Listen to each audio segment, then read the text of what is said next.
What's up, world? How's it going? We got a lot to talk about today. A lot went down last Saturday. Everything was freaking amazing. Everything was freaking interesting. My mind was blown away, and I'm excited to talk about it. So let's go ahead and dive right in and talk about it. Last Saturday, there was no stream because 2 Saturdays ago, I did inform of the whole world that was watching at the time that I would actually be competing in a regionals competition with one of my favorite decks that I have. And holy crap, did I not expect that what happened at regionals to actually happen. It was 9 rounds. There were like 370 some players, and I think it was top 48 got an invitation to nationals.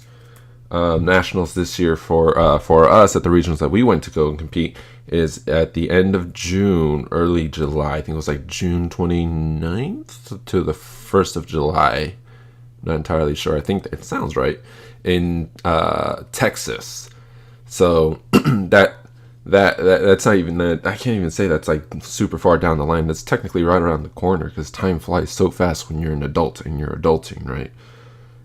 Anyways, went out to regionals with this deck that you guys currently see on the screen, and I did my best that I can. And surprisingly, in turn of events, the biggest shock, I went X2-1 and placed 28th and got an invitation to nationals.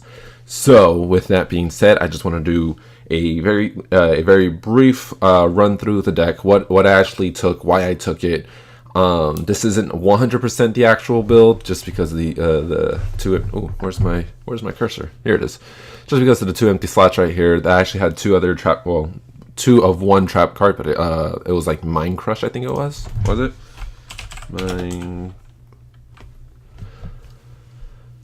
Yeah, it was Mind Crush. It was Mind Crush, but I never really I don't want to say needed it, but I didn't really use it.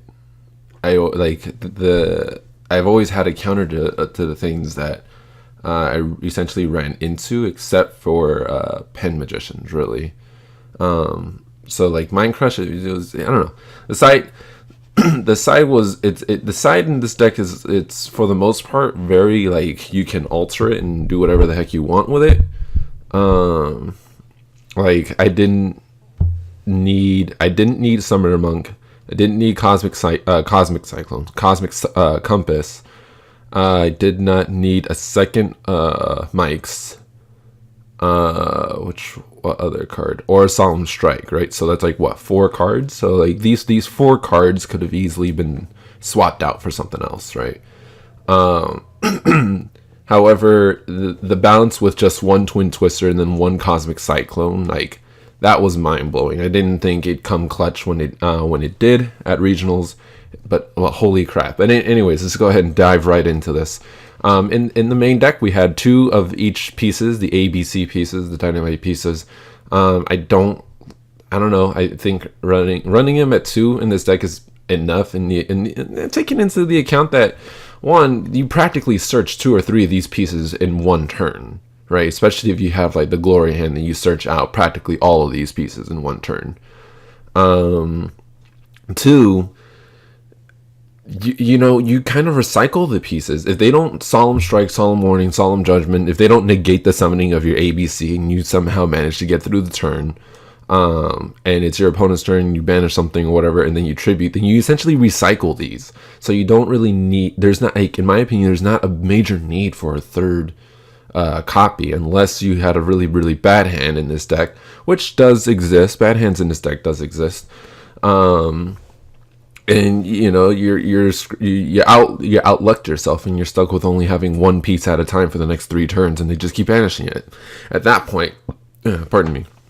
At that point, then you're kind of better off having maybe 2-2, not 2-2, 3-3-2. A is just one of the worst. A is probably 2 at the most, and having 8 pieces. But anyways. So having 2 of each of the ABC pieces, this definitely came through, especially when I needed it the most, when I needed to cycle it. At one point, I actually drew all 6 of these. I had 5 of these in hand in the first hand, and I drew the second card, and there was a 6th one, and so logically, I lost that. I lost that match. but I came back, clutched, and tied at the round because we went into overtime in the second match. So then, after the two for each in the ABC pieces, I had 2 Cyber Dragons. Cyber Dragon is one of my favorite archetypes. I wish I can run 3, but having 3 in this deck does produce a lot more brickier hands. And especially since you can only essentially special summon him once, because you have to control no monsters and your opponents have to control monsters to be able to special summon him. So once you special summon him, you technically have a monster on the field, so you can't special summon the other one. Which is a slight of a bummer, but hey, but you know what? 2 is totally fine. You don't really need a third. You can easily get him out of the deck. Him in hand isn't too bad if you have Galaxy Soldier in hand. So kind of look up on that. And then we also run 3 of the core. He's your search. He's also your one-way ticket to Cyber Dragon in the deck if you ever need him. And I'll explain to you the scenarios that I actually absolutely needed him when I had core in the grave and nothing on the field. But 3 core searches out your repair plant, not network. Searches out your repair plants, and it furthers your play because you simply link away with core for Cleaver, not cores in your grave, and you have the repair plant in hand. So then you search out one of the pieces. It's a never-ending loop. 3 Galaxy Soldiers. He's a self-infinity. He's a self-searcher. He's a deck thinning mechanic. He's also pitching light machines. Technically it's just light monsters in general, but he pitches your pieces back into the grave if you retrieve them with A. And this card is just a lifesaver in most cases. In some cases, once you've already used 2 of them and then you draw the third one, it's almost useless depending on what the outcome of the board is if you have him on the field. But in this deck, I only run 1 Nova and 1 other level 5 monster, I think, or rank 5 monster, Volcasaur. So again, drawing the third Galaxy Soldier could be bricked some, but you kind of want to see him as soon as possible in your hand at the same time. So yes, he can be searched out with Cyber Repair Plant so long as the Cyber Dragon is in the graveyard, but I mean he also searches himself out. So increase the chances of drawing him in your first 5 card hand. So that's why you run 3. 2 of the gold and silver gadgets, they further out your plays, especially when it comes to links. You rather link away these guys or use these guys to get to Gear Gigant rather than so much as often as B or C. Unless you have A in hand, then you normal one of the gadgets, special core, and if you have the field spell on the field, then you get B and equip that. And then you search out C and then plays for days. Things get so intense around here when these 2 are in the mix. So they're a quick +1 onto the board in regards of just kind of getting another level 4 out and furthering your plays, and so that's why I run 2 of each. Kind of want to see them, kind of don't at times. If you don't want to see them late in the game, you do want to see them early in the game. That's what gold and silver are, really. The Symphonic Engine, which in my opinion works in almost any deck. It's just an easy additional normal summon. There's no limiting condition. You simply get 3 guitars, 1 mics. You want the guitars because they're your one-way ticket to mics. You simply pitch a card, so you'd pitch one of the pieces. You pitch one of the Cyber Dragons. You send them out.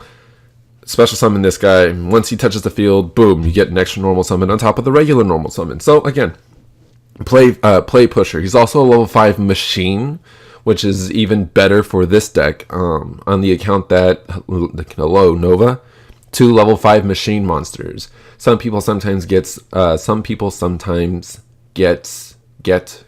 confused with Infinity and Nova. Infinity, it's 2 level 6, 3 level 6 or 2 level 6, 3 level 6 light machine. Nova is just 2 level 5 machines. So always keep that in mind. It's part of the one-way ticket to infinity. Basically, you get him, you get Galaxy Soldier, and you're off to the races. If you're ever going to detach a material though to special summon another Cyber Dragon, you detach him and send him to the grave because he's not going from field to grave technically. He's just going from limbo to grave. And then you can normal summon this guy and then special summon him from the grave. Normal summon this guy, special summon him from the grave, and then you get another normal summon. So this engine on its own is kind of cracked up and really interesting. Egg Butt Kiss is online. Playing what? What was he playing? He was playing something. Atlanta is what I saw. But yeah, no, this is crazy. This is a crazy engine. I really like it in this deck. It works so well, and he's a 2300 beater. So I mean, like, you can also end the game at the same time with ABC, Cleave4, and Infinity on the board. So suck it. Anyways, you also get 2 repair plans. 3 is bricky. 2 is bricky on its own if you draw both of them, or if you draw this card and then core, and you don't have a Galaxy Soldier, right? So that's super specific scenario, but in most cases you either draw this or that. In some cases you draw all 3 of these. It's very rare that you draw these 2 and not have a way to pitch core to the grave. So repair plant. This is your light machine searcher. This is basically searches any monster minus the symphonics in the deck. So you have access to everything you actually need. Too bad it's only a hard once per turn. Otherwise, busted. 1 dark hole, because why not? 2 instant fusions. It's another level 5 machine, another level 5 machine to Panzer Dragon out on the field. So it's just another level 5 monster on the board. Yeah, he can't attack, but you don't really use him to attack. Also, what kind of comes in handy that I kind of like experienced, I like drew I wouldn't say drew a dead hand. I like drew into this card. I didn't need this card until I was just like, wait. At the end phase, monster gets destroyed, and I was playing against True Draco, and the only thing he had on was a Spell Trap Immune Masterpiece. Don't ask me why he did that. He just did that. And so I was thinking, oh, you know what? I can just simply instant fusion, set a monster, because I think I had like core at the time. So I just set core. No, I didn't have core. I had guitar. So I just set guitar, played instant fusion, went straight to my end phase, popped Panzer Dragon, and I was able to pop Masterpiece, and off to the races, basically, right? That's how I ended up tying that game. Anyways, so yeah, there's that kind of get around depending on what I don't want to say they're mistakes, but decisions that your opponent does that kind of can support you in that sense. But again, that's just easy one way to get to Infinity as well. Get your negations out, so that way you can like totally disrupt your opponents. At the same time, you have 1 day apiece. This bought me a turn when I played against Pen Magicians, and unfortunately the card I drew cannot win me the game. I could have won the game, but I didn't win the game, which was sad, because RNG, right? So 1 day apiece is it gives your opponent +1, but also keeps you alive for at least 1 more turn. And it also gives you a +1 to your hand, so deck thinning, why not? Get prep for your next turn, essentially. Raigeki, because Raigeki reasoning came in hand, like it came through like twice, in the sense of it kept me alive long enough to draw a card to win me the game. I haven't really like gotten that lucky with reasoning, where it's just like, oh yeah, this is the card that won me the game for sure, kind of a thing. I think with reasoning, it's a hit or miss, right? So with reasoning, I think when I played reasoning the 2 times, one of them I got guitar, which was useless because he has to be normal summon for his effect to work, and I did have Mites in the Grave at the time. And then the second time I had gotten either gold or silver, but I didn't have any level 4 machines in hand, which was surprising because like almost half this deck is level 4 machines. So I don't know. This is just another part of the RNG part of the deck, and it can come through. It can also not come through. Where's my 3rd transmodify? Oh, this was that. I have a 3rd transmodify. I don't know why it's not on there, but it's gonna be on there now. Oh, I already have the 3rd one. Where? Oh, it's right here. Psh, stupid. Alright, now that's fixed. Dark Hole sided out, actually. At least during the event. We have 3 terraformings, because terraformings to get to Union Hangers. You have 3 transmodifies, because that's your one way to get to level 5 machines, and it sets off all of their effects, right? So you get Union Hanger, you search out A, you get you normal summon one of the gadgets, special summon A, you equip B, then you transmodify, or you can go into Gear Gigant, depending on what you want to do. You transmodify, you send A, you send B to the grave, you get Galaxy Soldier, you search C to your hand because of B, you search Galaxy Soldier to your hand because of Galaxy Soldier, and you're off to the races. So that's Transmodify. Terraforms because of Union Hanger. One Twin Twister for all of you famous True Draco players out there. And sometimes the Infernoids. The Infernoids are actually coming up because of Lair, but I'll have that conversation in a second. Twin Twisters actually came through a lot. Same thing for Cosmic Cyclone when playing against True Draco. Holy crap. And same goes for Lair Infernoids. These two cards came in clutch, as well as Bagooska, when I played against Lair Infernoids. But again, conversation we'll have in a little bit. We got that.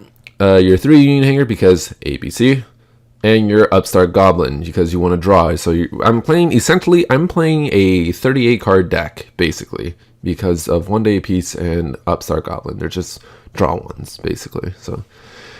This deck, so that's the main deck. Holy crap, it was truly intense. But onto the side deck, yeah, one Cosmic Compass because machine tokens. Cleefort didn't really use this card at all, so one card that I'm probably gonna take out in the deck. You have 2 Droll Locks, the one card that can hurt Pen Magician so hard, and at the same time hurt you because you might not be able to search at the same time that you use this card. So yeah, so be mindful of this. This card came in handy when I played the first Pen Magician deck, and unfortunately RNG was not on my side, so when I drew a card I could not end that game. One Kaiju, I was debating about 2 Kaijus. One Kaiju was actually enough. It's the Jisakiro because it's a machine. And you have Cyber Dragons in this deck. So you Kaiju, you use Cyber Dragon to get your Kaiju back, or you use Infinity to get your Kaiju back.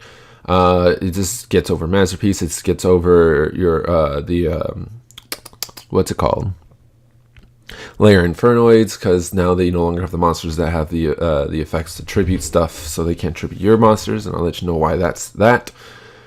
One Summoner Monk. Summoner Monk came in handy when I was test decking it, but it did not come in handy when I was actually in regionals, mainly because I did not use him, like, at all. So, again, one card that can be switched out. Spare mics because, you know, there are moments where you do draw the guitar and mics, but then you kind of sit there and you realize, wait a second, I could just set scale and then special summon all of my machines because their scales go from 1 to 7. So, you know, this card is one of those iffy scenarios. At the same time, if I do throw this back in there and have 2 mics and I do draw these 2, I would have a scale and at the same time have an extra normal summon. So it's not too bad.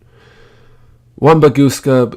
Oh my god, this card saved me when I played against Lair Infernoids. Holy cow! You have absolutely no idea the stress and the anxiety I was going through. When playing against that deck, I thought that was it, and I could get my invitation to regionals now. This was like round 7 or 8, and I had to win all of my remaining games for me to get my invitation. So I was just like, whoa. But this card really does come through. I don't think this card will ever get hit because you only ever really need one. And more oftentimes people either link it away or they do other stuff with it. So this card ought to get hit, but it's not gonna get hit because it's fine at 1, and people are not gonna run more than 1 of it unless you're just a complete stall out deck and you just use all three in that case.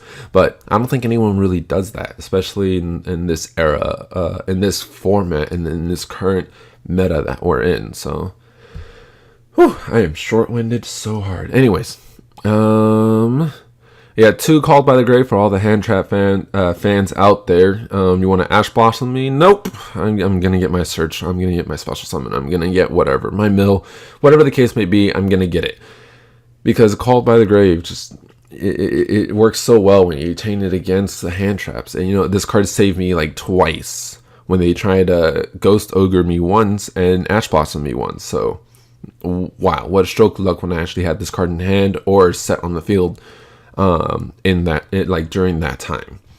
And I'll let you know that this card was set in the field when they try to Ash Blossom me because... Well, no, it wasn't Ash Blossom. It was Ghost Ogre. They're trying to Ghost Ogre me because the field spell does go off during your opponent's turn when you tribute ABC, because this card is a trigger effect. Once a Light Machine Union monster is special summoned onto the field, equip one of those with a different name from the deck onto the field. Hello, it's a trigger. So when they try to Ghost Ogre it, I'm just like, nope. Call by the Grave, and I'm gonna get my equip, and I'm gonna survive one more turn to win the next. Cosmic Cyclone to support Twin Twister, but at the same time not to destroy your entire hand, because Twin Twister you do have to pitch one card to grave in order to use it, and so this deck it's almost really hard to have more than one card in hand.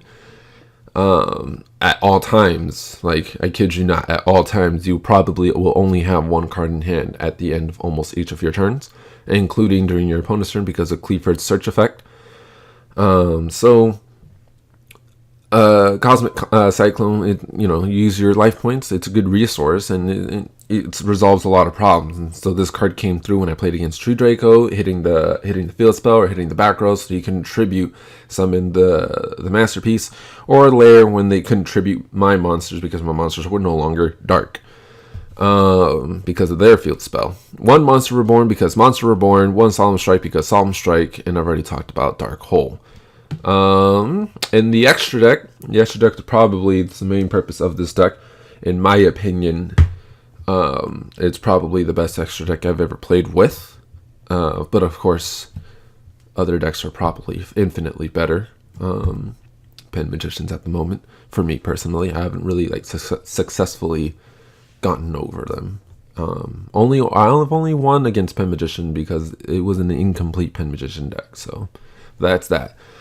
You have 3 ABC Dragon Busters because ABC.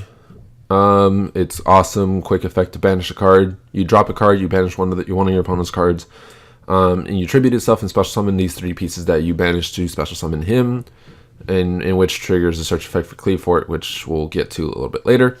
You have the Chimeratech Brigade, one of each. You have not one of each, but one of these 2. Excuse me, I'm burping all over the place. You have Fortress Dragon. It's one of those great mechanics when you use the Kaiju and you have Core or Cyber Dragon onto the field. You simply Kaiju the Masterpiece, and then you simply Contact Fusion, and you take your GC Kiru back, and now they don't have a board, and you have a 2+ K beater. So it works out. This card also works out pretty great when I'm trying to send pieces to the grave just so I can get their effects to restore my hand, or build a better board. And even though you can't use the Chimeratech as fusion materials, you can't use them as links. So even when I don't really need them on the field, I can use them for links, for link summoning, and it worked out really, really good. Mega Fleet because I get over the extra deck problems.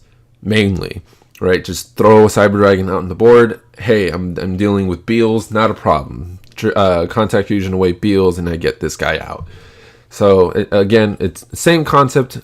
Can't use them for fusion materials. However, you can use them to link. It was one method of getting over problematic boards, and the problematic boards would be because of their extra decks. So yeah, that's that. You also get your Panda Dragon, your instant fusion target, and your level 5 machine. So that's Nova to infinity, as well as if they try to pop him, he pops something in return. So it balances out. Tsukiyomi, he's depending on the situation, he could be a saver and he could be a cost. You simply pitch your it's two level 4 light monsters. You simply send your entire hand to the grave and you draw 2 cards. If you only have 1 card in hand, then you +1. If you have 2 cards in your hand, then and those 2 cards are your pieces, and you need these 2 pieces to be in the grave so you can get ABC out, then it's a lifesaver. But if you have 3 or more, you usually try to find ways to get down to 2 or less, and sometimes that's just not possible. But more oftentimes he did come through when I needed it. And so this card is just absolutely really good in the ABC decks. I think all ABC decks really run this card. I don't know about the Cyber Dragon like mechanic though. Not a lot of people like. I'm not gonna say not a lot of people thought of it, but not a lot of people that I played against were expecting it, especially when they saw the core come out in the field and they're like, "What?" Which brings me to the next two extra deck monsters. You have the Cyber Dragon monsters, Infinity and Nova. Nova because he's your ticket to Infinity. Infinity because he says no to everything. Ash Blossom, no. Field Spell, no. Trap card, no. Unless they're counter traps, then that's different.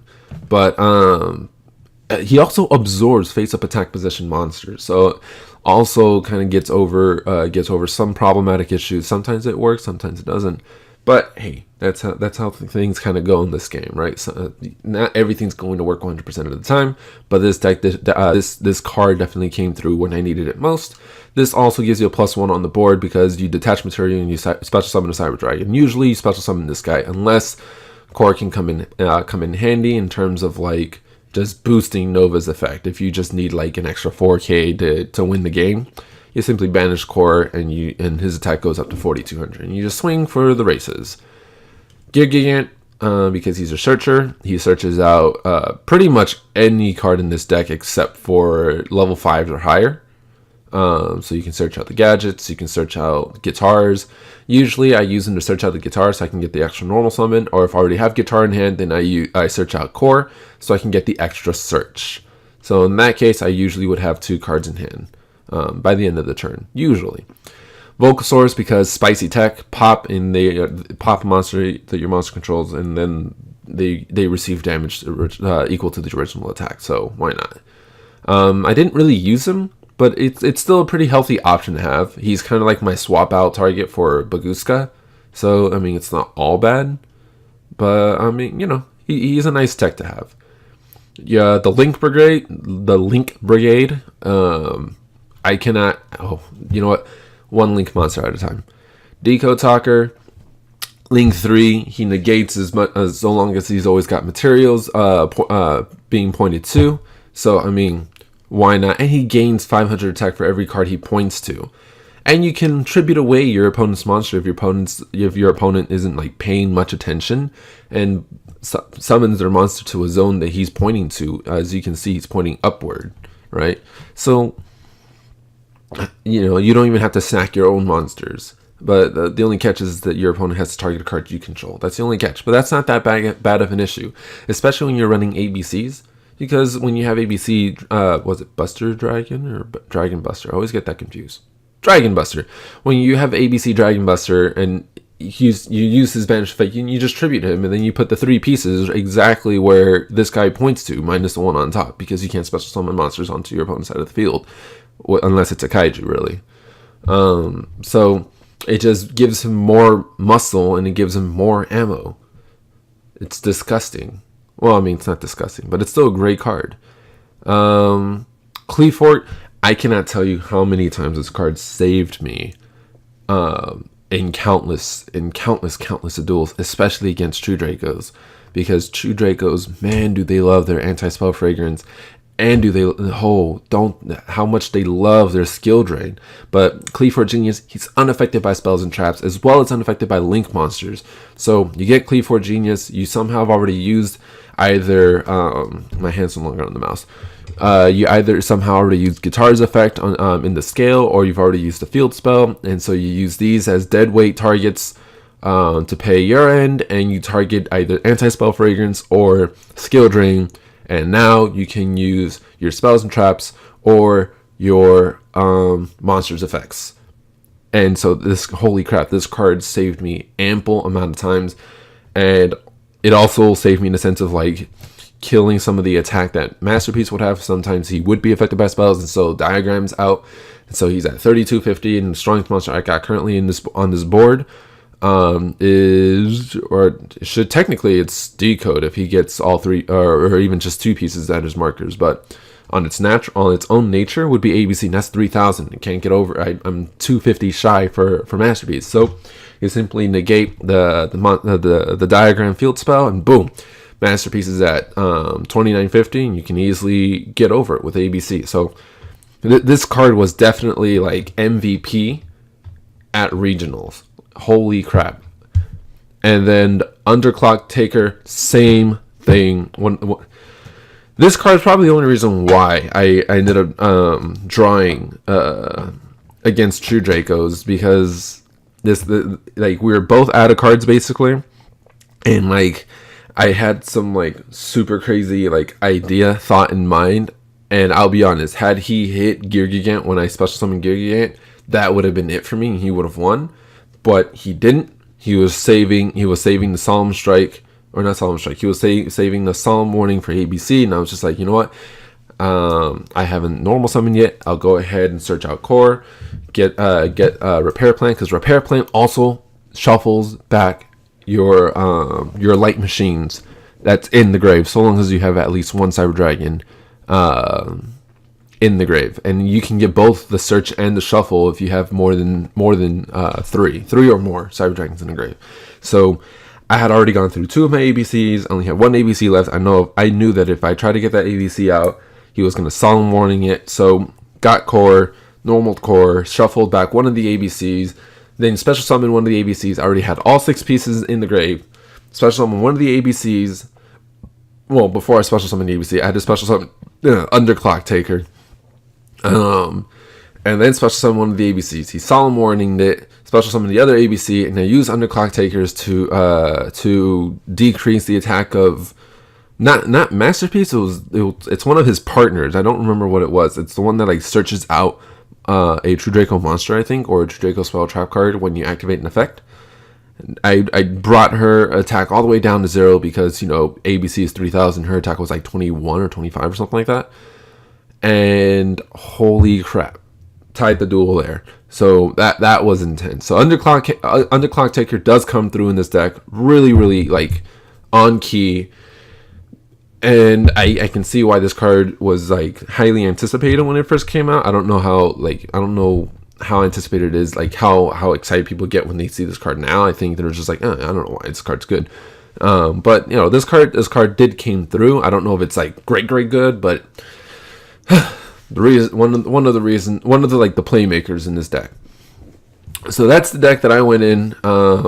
Holy crap, it was a great experience. It's a fun experience. I don't remember what I titled this stream, because the title of this stream was like what I was going to talk about the regionals deck. Okay, so I did regionals, did deck profile, update wise.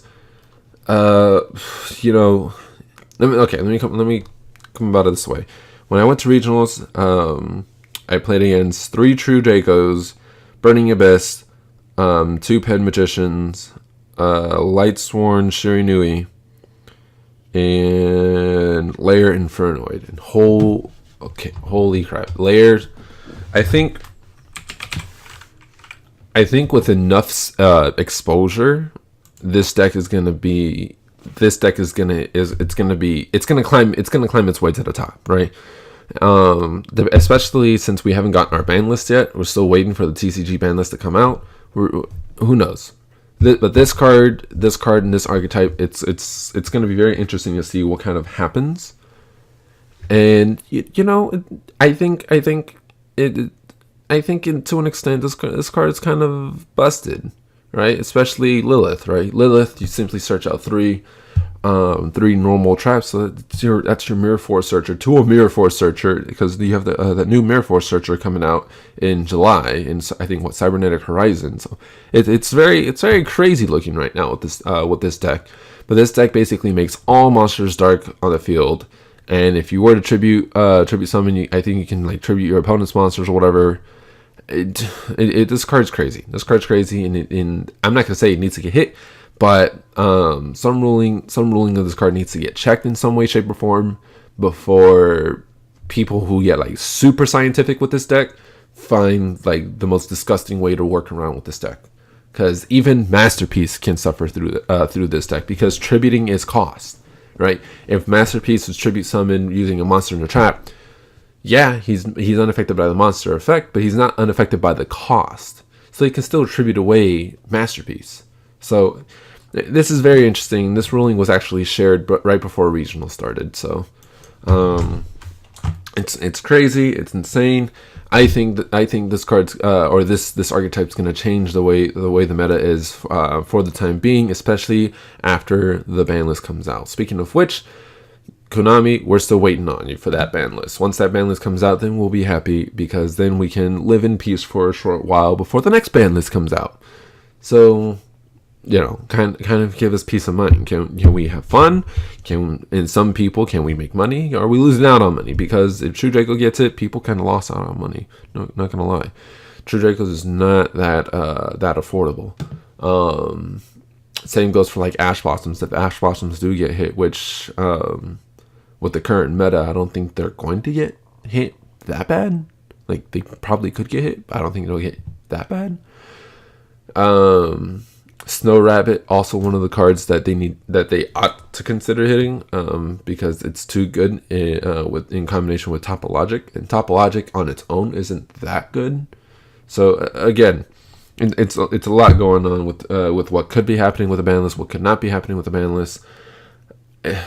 My mind is all over the place. But anyways, all right, let's go ahead and we'll save this deck. Save it again. Save it one last time.